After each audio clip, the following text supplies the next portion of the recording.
this is the 10th year that we have done a combined WCM-ACM Midwest Conference.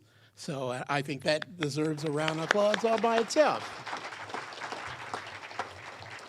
And it's obviously it's great to see both old friends and new friends and people who are going to be friends very soon. And I'd like to thank you all for not only for your dedication to our organizations, but your dedication to community media. That is something that's one of the biggest strengths we have, is your dedication to what you're doing in your communities. I also, as Daniel just said, would like to invite you to come to the ACM National, which is happening in Brooklyn.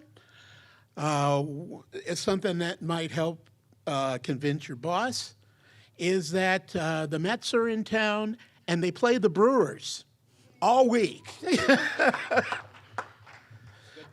But basically, I also want to let you know that we're trying to do some wonderful things with ACM Midwest. If you are interested, you can get some information by going to our website, which is acm-midwest.com, or you can corner me or Mike Wassenaar, who is the president of ACM, who is back there, and we'd be happy to tell you more about our organizations and the things we do. So welcome to the conference, and I hope you have a great time. Thank you.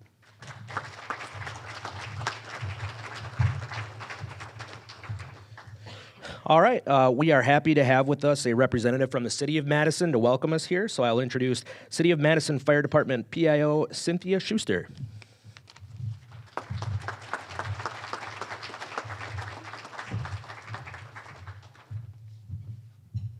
Hi, everybody. Thank you for having me here today. And it's an honor to be with you all. I'm the Public Information Officer for the City of Madison Fire Department, but the truth is I've also been part of community media for the better part of 20-some years here in Madison. I started out at WSUM, the student radio station down here, as a college student, and they've let me stick around and continue to do a show and volunteer and help train some of the newer students for the past almost 18 years. And then, additionally, I was a producer and fill-in talk show host and announcer at Wisconsin Public Radio, so it's very deeply instilled in me the importance of what you do and what we do, and I'm now able to appreciate it from a different side of the fence as a public information officer with the City of Madison. So I just wanted to, send a message today about why what we do is so important, and we all know that, but these conferences are a chance for us to catch our breath a little bit, be inspired by new ideas, and to share perspective on what we're all trying to achieve. What I love most about community media is its purity and mission. Like, you are here to serve a purpose, and that you've devoted your career to this is really amazing. The dedication to service over profit, a commitment to fostering an engaged, informed, and educated electorate. It's really what you do is vital to our democracy. When I came on board with the fire department 8 years ago, I was amazed to see what a robust commitment the city had made to its IT department, and particularly the IT media team. And I keep looking over here because some of them are right here. I had grown up watching my hometown city channel and getting a glimpse of the city council meetings, and it was kind of just, a camera in the room, hit record, let it stream, let it air. And here at the IT media team, the city channel is just one product, one facet of what they do. That there's a holistic investment in the community in a variety of ways, and a resource to other agencies like mine for things like marketing, recruitment, PSAs, informational videos, and more. And that's what we lean on them for. With their help, and they have a remarkably talented staff, I am amazed that I can pitch them an idea, and it's just like a half-baked concept. And then we sit down, and they just wave a magic wand and make it happen. They're so creative and smart about how to go about it, and tied in with what the community needs and also what the city wants to convey and how the city wants to make our products more accessible so that we're not just talking to a certain segment of our population, but as many people as possible. They've helped us create a robust firefighter EMT recruitment campaign, one that not only was meant to tug at your heartstrings and make you feel like, oh, that's going to be a cool job, but also to inspire people who hadn't considered fire and EMS before to consider it for a career. We talked to current firefighters who are former teachers, former athletes, former helicopter operators. We have 2 NASA scientists in our department. They didn't star in the videos because they didn't want to, but just know that they're there. And if you know any NASA scientists, we would love to have more on our team. We also are starting to work with them in partnership with the police department on a slow down, move over campaign. So putting forward a public safety message for our community to follow to keep not only our first responders safe, but our loved ones. You never know when that ambulance on the side of the road will be treating your loved one, or when you might need it yourself. And it's our shared commitment to safety that keeps one of us, all of us, healthy and safe. And that's what we hope to convey in this upcoming campaign. And last but certainly not least, they had also recently helped us produce a full feature-length documentary on the history of women in the Madison Fire Department. We recently celebrated the 40th anniversary of women on the MFD, and it was quite remarkable to have a fire chief say, we need to capture this history, and we need to tell an honest story about what happened at the beginning and where we are today. And for that, we summoned the IT media team. They did a fantastic job. Jesse Poole is right here, and I hope you don't mind, Jesse, but I hope everyone would be willing to give Jesse a round of applause because he did amazing work. What it took was hours and hours of research, looking back at old newspaper articles to get kind of a factual history in addition to the narrative histories we were collecting from the women, some of them being the very first women, one of them who had to sue the city to keep her job because she was facing discrimination. They fired her just a couple weeks out of the academy. And then verifying the stories that we were getting that are hard to verify in the newspapers. It's about cross-checking, calling other people. Did that really happen? They said you were a witness to it. Is that how it went? And altogether, we did not predict a pandemic coming, but 5 years later, we released it on March 8th, International Women's Day, this past year. And you can watch it. It's on the Madison City Channel website. It's also on the Madison Fire Department YouTube channel, along with all these other videos that I've referenced. And I hope that it gives you a sense, too, of what's possible in your agency and in your municipality, that this is more than just putting a camera in the city council chambers. It's tugging at heartstrings. It's fostering an appreciation for our municipal services. So as you go forward today and tomorrow at this conference, think about that. Think about what can you take back with you.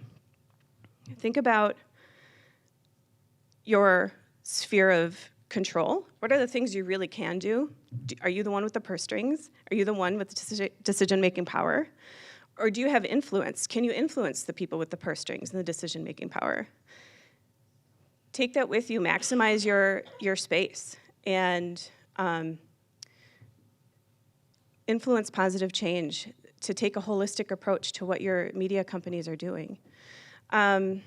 Ask yourself, where might we be able to make a deeper investment in our diverse communities? Our team here at the IT media team and at the IT division overall are fantastic about keeping in mind that there are people trying to engage with government who cannot see or cannot hear or cannot or do not speak English. And we have to create means for them to be able to engage with the people who represent them. So ask yourself, too, where are there opportunities for that in your organization? How can you be a stronger link between the community and the people that serve them? These principles are all principles that I've learned through my many years in community media, and I carry them with me as a public information officer too. So with that, I hope that this conference is inspiring for you. I hope that it is transformative, and I just want to thank you one more time for everything that you do and for having me here today. Thank you.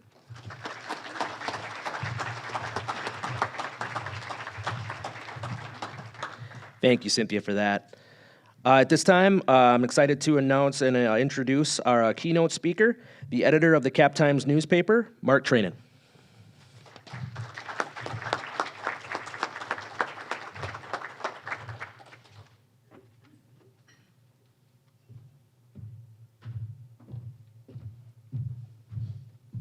All right. First of all, whoever it was that gave the tip about the steps, who was that? Raise your hand.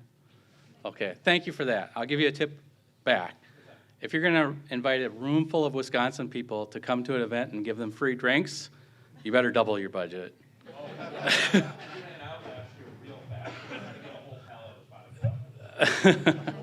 Okay. Couple of admissions. I consider myself a decent journalist, but perhaps not like some of you a whiz with technology.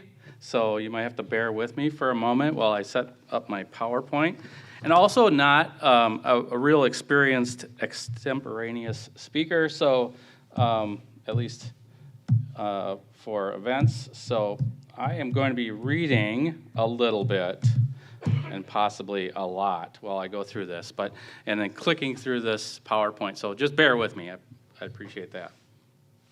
But good afternoon. I hope you're enjoying the conference, but I hope you also find some time to get outside, enjoy this beautiful spring day. I can't think of a better city than Madison to enjoy a day like this. I haven't been here that long, but it has been, since I've been here, rare to have a beautiful day like this, but a real treat to be outside and get around the lakes or whatever you like to do, even just walking around downtown. So try to find some time to get out. I want to thank Wisconsin Community Media and ACM for inviting me to share my thoughts today, and my former colleague, Tom Laux, specifically for trusting that I have something worthwhile to say. Tom's sitting right there. You might expect to hear about my views on local media and the future, but first I want to tell you about my connection with Tom. Bear with me for just a minute because there's a point here. Tom's career and mine have overlapped in 3 different communities in Wisconsin. First was in Wausau, where Tom worked as a photographer and photo editor at the Daily Herald in the late 90s and early 2000s, and where I started as a reporter and worked my way up to various editing roles.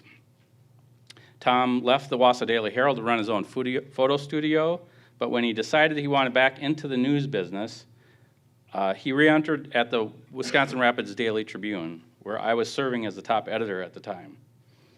We also both were part of a regional group of 4 newspapers that included the Daily Tribune and Wausau Daily Herald, as well as the Stevens Point Journal and the Marshfield News Herald. We maintained a great and collaborative relationship when Tom eventually became the multimedia coordinator for the city of Wisconsin Rapids, running its public access programming. By the time he took his current role as communications director for the city of Marshfield, my position had expanded to regional news director with responsibilities at 10 daily newspapers, including those 4 in central Wisconsin. I was also serving as the top editor at that time for the Green Bay Press-Gazette.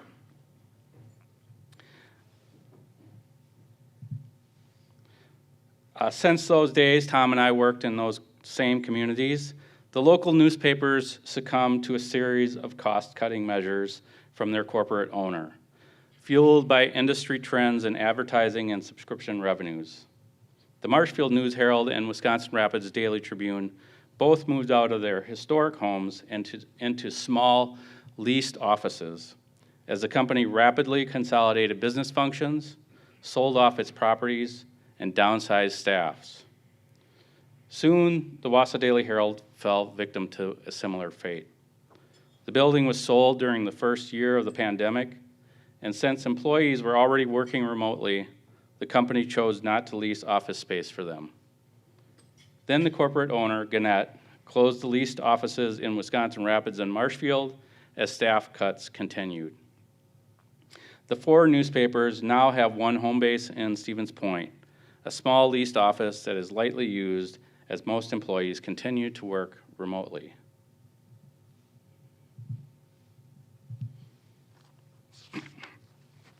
This isn't happening just at Gannett newspapers. Aggregated newspaper revenues across the U.S. have been on a downward slide for decades. As has been well publicized by now, so has the number of journalists in the industry. Today, I can count on one hand the number of locally based journalists working for the 4 newspapers Tom and I once served. Those newspapers simply do not exist in the same way today. In case you're thinking this, it's not because Tom and I both worked for them. To be serious though, the newspaper, what's happened at local newspapers is no joke. I've lived through it. I've had to implement some of those cutbacks. I've lost colleagues I admired and respected, and I lost the local journalism that they provided. I do want to pause to say this, though. In my view, the editors, photographers, and reporters still working in those central Wisconsin newspapers and at other papers are absolute treasures for their communities. No one is more committed to serving their neighbors with local journalism than those folks who've rolled through so many changes over so many years and keep working each day. And from my perspective, there's a reason to look forward to a better landscape for local journalism. At the same time that we've seen massive fragmentation of advertising and marketing dollars and a long and steady decline in print subscriptions, we've also seen media consumption explode worldwide. That includes local news and information, albeit from a much wider variety of platforms than decades ago. Traditional news outlets now compete with online upstarts. Social media is viewed as a news source, for good and for bad. And your platforms and community media have remained an important part of the picture. Of course, this is challenging for any one of us in a media organization competing for attention and dollars in a market so saturated. But I think it's forced many of us to be better, to be more audience-focused than ever before, more responsive to what people need from us, and more engaging with our content. That leads me to my current role as the editor of the Cap Times in Madison. Before I came here in January, the newspaper had already transformed itself from a sort of second option daily newspaper in Madison to a digital-first operation with one weekly print edition. Being digital-first means more than just publishing content online before print. For us, it means understanding the digital needs and habits of our readers, exploring new revenue models to support our work, and identifying our true niche in a vast sea of online information.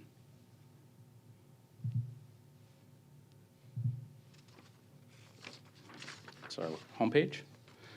At the Cap Times, we're paying close attention to what our readers and potential readers tell us they need, both empirically through use of audience metrics and analytics, and anecdotally by organizing community events and engaging with diverse segments of the Madison community. We have the annual Cap Times Idea Fest in the fall that appeals to the civic-minded, a quarterly executive breakfast that humanizes the business world, a Cooking with the Cap Times video series that capitalizes on our readers' huge interest in local dining options. We have a politics podcast and various smaller events and community conversations. In terms of revenue models, some of those big local events are part of that strategy. We sell tickets and sponsorships to help support our local journalism. And in the past couple of years, the Cap Times has implemented a membership program that relies on our readers to contribute financially to our success.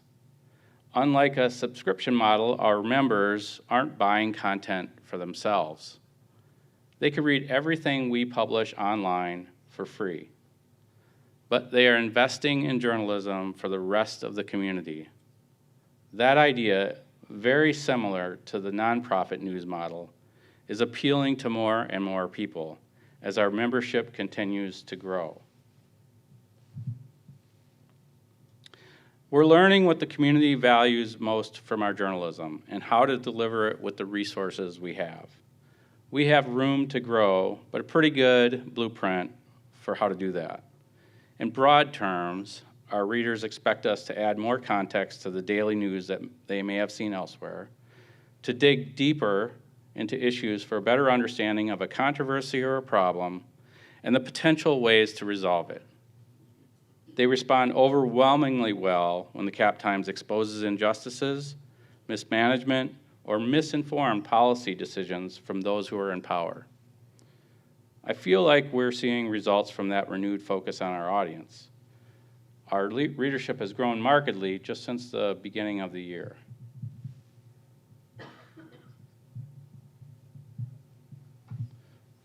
That's kind of what our bar chart or our chart looks like right now for page views. In addition to doing more of that type of journalism in the future, I see opportunities for collaboration between local news sites like the Cap Times and community media sites like the ones run by many of you here. We have a lot of the same goals, I think. Heck, many of our journalists are already using your platforms to watch live and recorded public meetings we couldn't attend in person. In that way, you're helping not just to present information directly to your audience, but preserve informed local journalism in your community as well.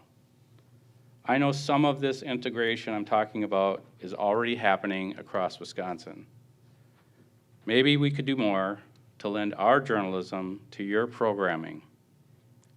We just have to be careful that we don't keep putting Tom and me in the same places. Thank you very much.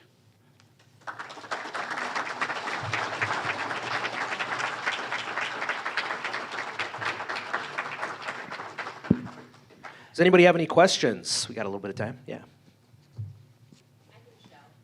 Go. For the all you government meeting folks, no, we'd rather they talk into a mic. You need me to stand or am I? Okay. What do you think about AI technology and how that's going to affect journalism? Since it seems like a lot of people are already starting to use that in schools and also even for writing, publishing books with AI, either for the material and even for illustration. How do you see that going to affect journalism for media and the newspaper, and where do you see us, say, 5 or 10 years from now? That is a great question. And I do have some answers to that because we've been talking about that in our newsroom quite a bit. We started talking about it more seriously a few weeks back when one of our freelance writers submitted a piece to us that was, and since I'm not identifying the person, I can say it was riddled with errors.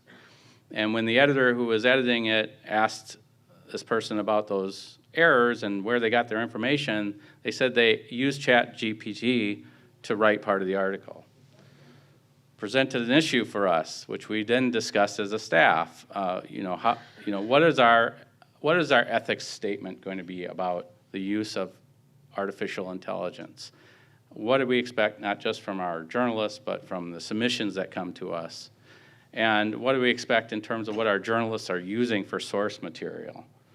And this was only, I don't know, several weeks ago, but not that long ago. And at that time, we were drawing a hard wall in our conversation about we will absolutely not allow any of this for use. And if we sniff it out, we're not going to publish anything that had anything to do with artificial intelligence. Well, I've been reading the headlines about this ever since. And one of the developments that I'm trying to come to terms with is that there is now a willingness by some news media to in some ways use artificial intelligence to produce content. I don't know that it's mainstream, but I think it's fair to expect that it is going to be. And I think that, my standpoint right now, before before standards are set, before full discussions are had across the country in the journalism industry about it, my feeling right now is it's yet another threat to local journalists and local journalism. Because I could very easily see people typing in their questions, or however you do it, Chat GPT, or directing it to produce news articles, creating their own news organizations based upon that, and it being very hard for the community, the public, to tell the difference. And in that regard, just with our limited experience so far, I have some concerns about the accuracy, about fairness, about context, about authenticity of that content. And I think what it's going to demand is that consumers are going to have to become experts at sifting it out. And are they going to have to demand from their sources of information, revealing information about how that journalism was put together, and assurances that it really is journalism? I don't know if that answers your question, but that's where I'm at with it. Yeah, that's where I was thinking and wondering, because I really feel that journalism is going to, with the big companies, is going to wipe out a lot of the media, the journalism, because the big hit honchos, all they need is just someone to input stuff, and now we're reading their point of view, what they want to get across. And no offense to Americans or people around the country, they're not going to demand better journalism. We have people doing viral TikToks of people doing silly stuff. So they're not going to really care about what's news, and they're not caring now.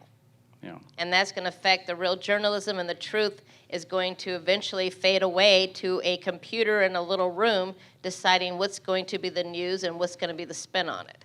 So I was just wanting to get your point of view on it.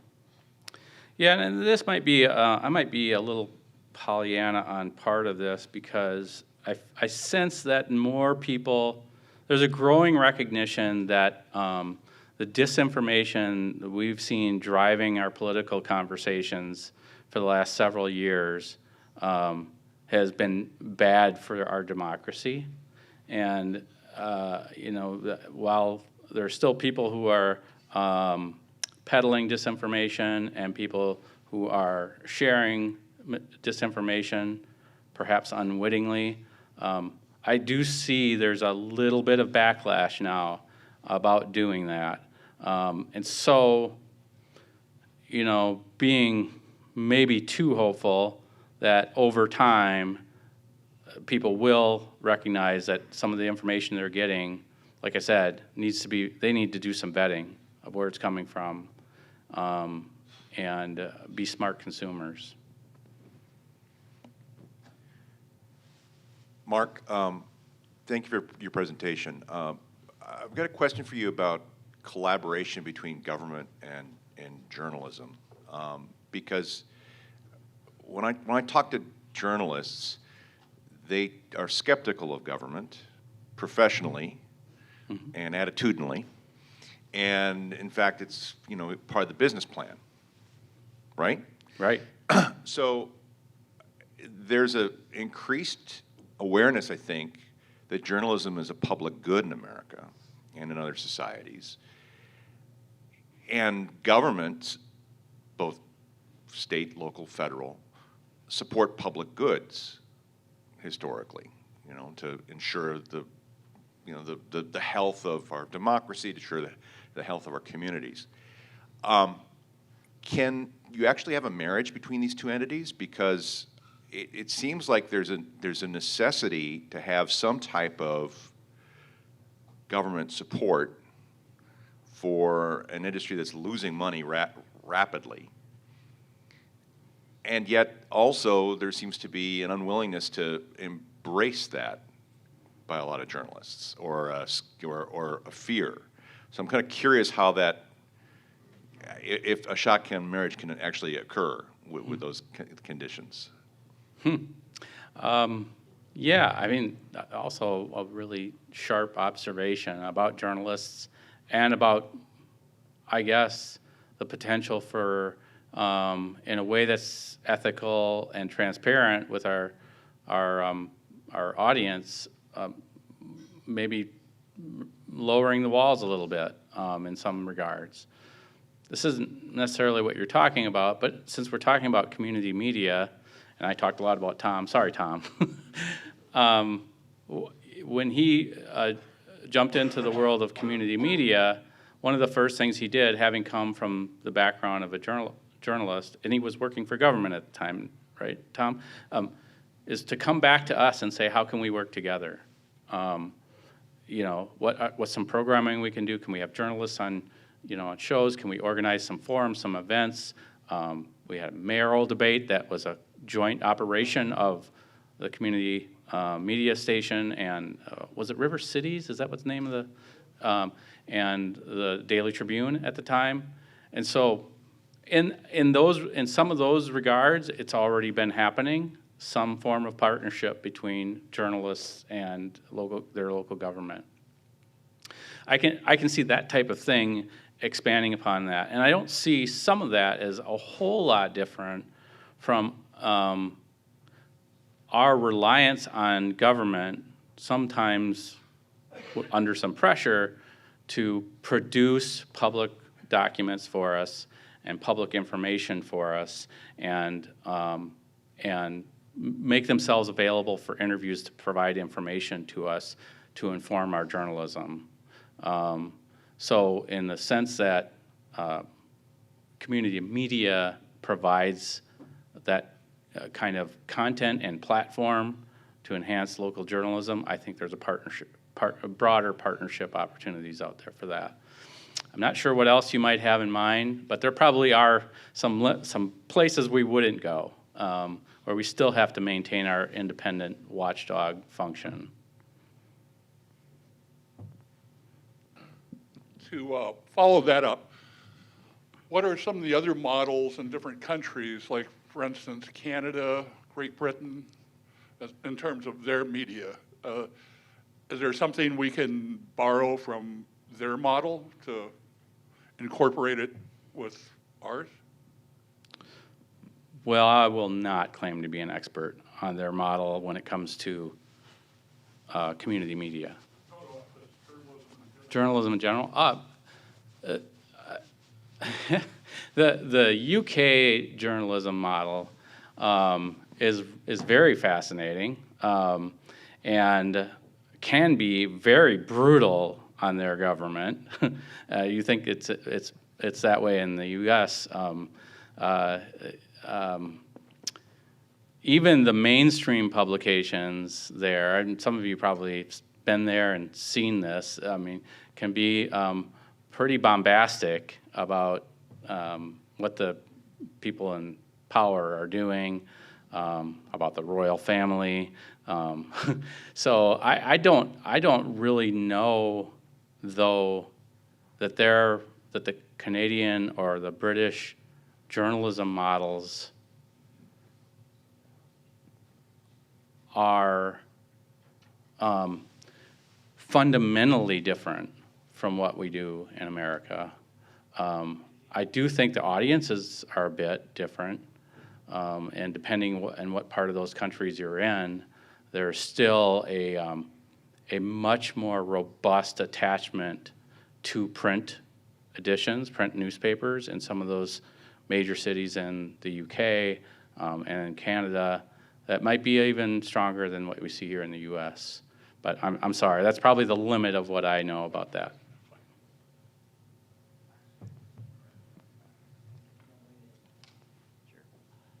Hi.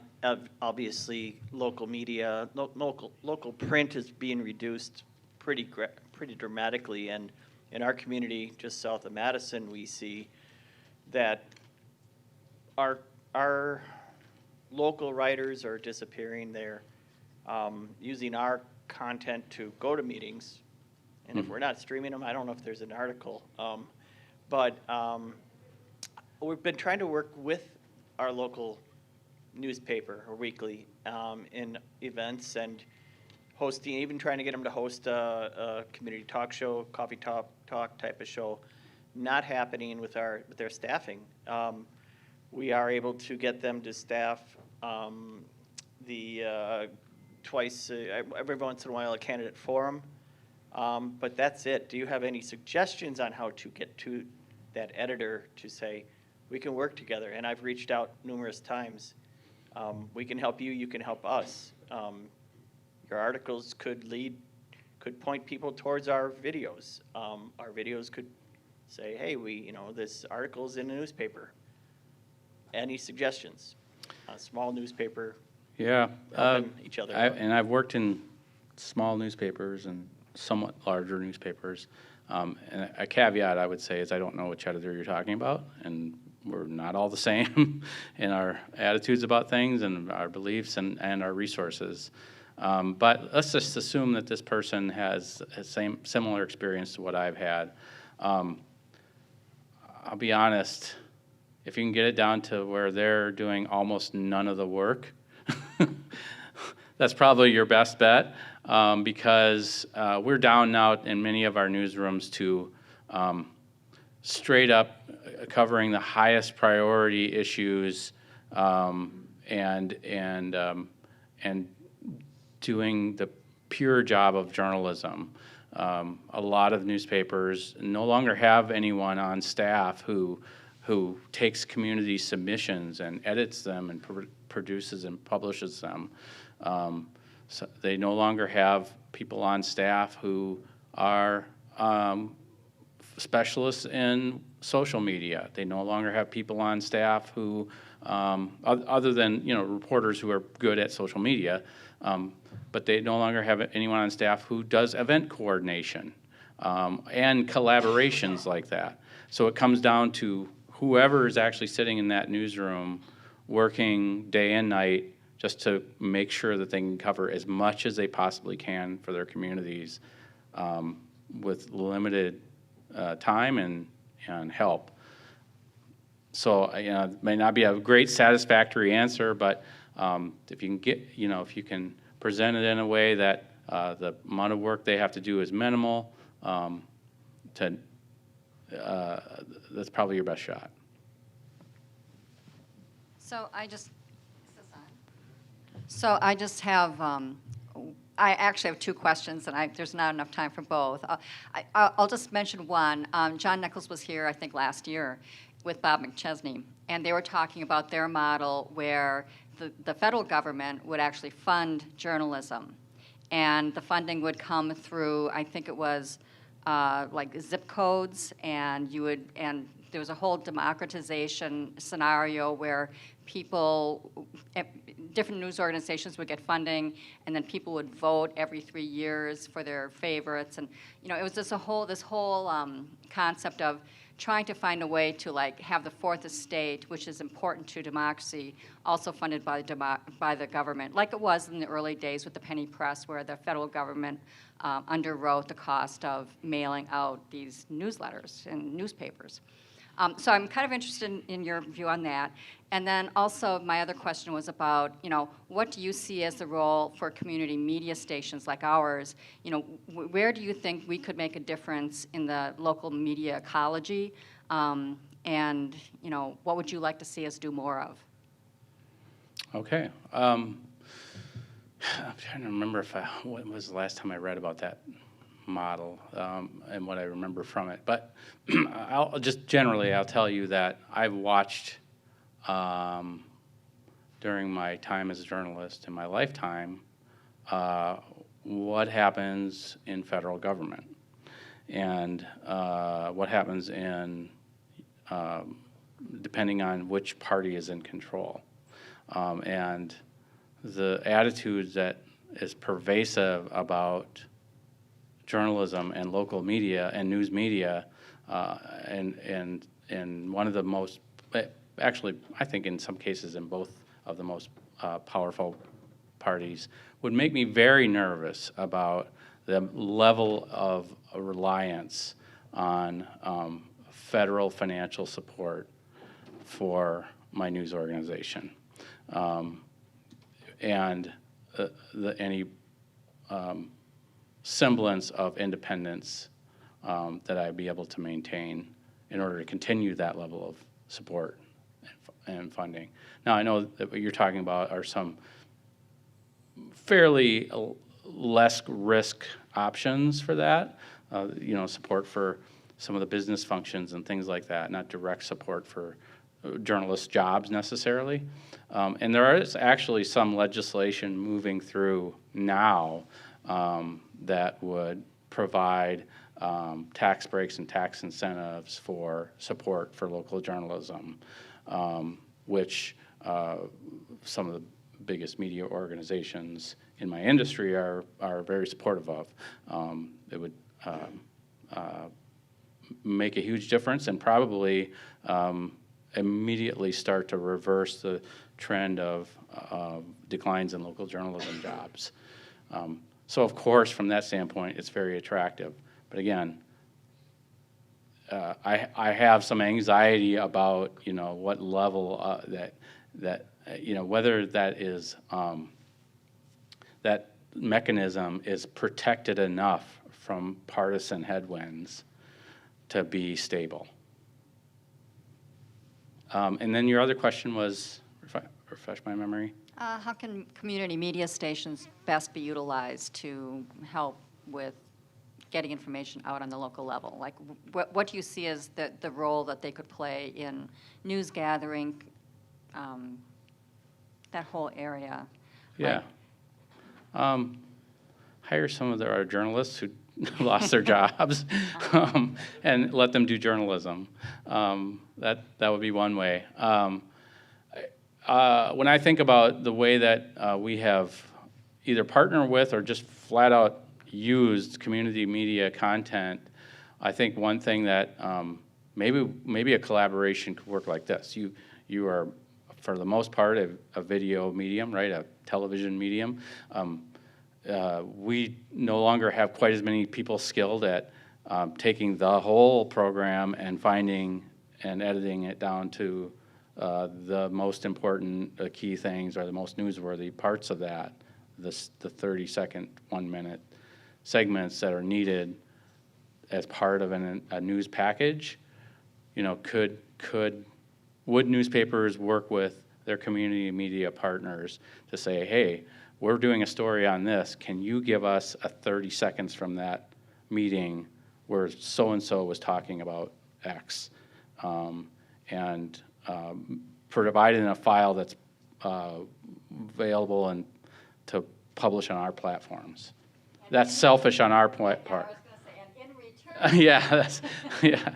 And in return, I mean, first of all, there's the credit and the collaboration that raises the profile of your community media site. And there's a foray and a beginning of a conversation into maybe perhaps broader collaborations going forward.